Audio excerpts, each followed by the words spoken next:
بسم اللہ الرحمن الرحیم۔ السلام علیکم۔ وظیفے کی اجازت کے لیے کمنٹس میں اپنا نام لکھ دیں، اور اگر آپ ہمارے چینل پر نیو ہیں تو ہمارے چینل کو ضرور سبسکرائب کر دیجیے گا۔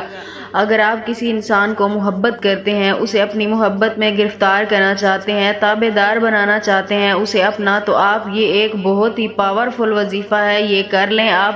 اور یہ وظیفہ بہت سے لوگوں کا مجرب شدہ وظیفہ ہے، بہت سے لوگوں کا آزمایا ہوا وظیفہ ہے۔ تو آپ نے کرنا اس طرح ہے، یہ وظیفہ آپ نے رات کے وقت تنہائی میں بیٹھ کر آپ نے عشاء کے بعد یہ وظیفہ کرنا ہے۔ آپ نے کرنا اس طرح ہے کہ سب سے پہلے آپ نے وضو کرنا ہے، اس کے بعد آپ نے یہ شروع کرنا ہے اس طرح سے کہ آپ نے سب سے پہلے اول آخر 3 مرتبہ درود ابراہیمی پڑھنا ہے۔ درود ابراہیمی پڑھنے کے بعد 41 مرتبہ اپنے محبوب کا تصور کرتے ہوئے آپ نے یہ پڑھنا ہے، وَأَلْقَيْتُ عَلَيْكَ مُحَبَّةً مِّنِّي۔ 41 مرتبہ یہ پڑھنا ہے، وَأَلْقَيْتُ عَلَيْكَ مُحَبَّةً مِّنِّي۔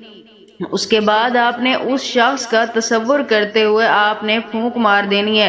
یہ وظیفہ بہت ہی پاورفل وظیفہ ہے اور محبت کی آگ لگا دینے والا وظیفہ ہے۔ آپ کا محبوب مجبور ہو جائے گا، آپ سے کال اور آپ سے بات، آپ سے رابطہ کرنا اس کی مجبوری بن جائے گی۔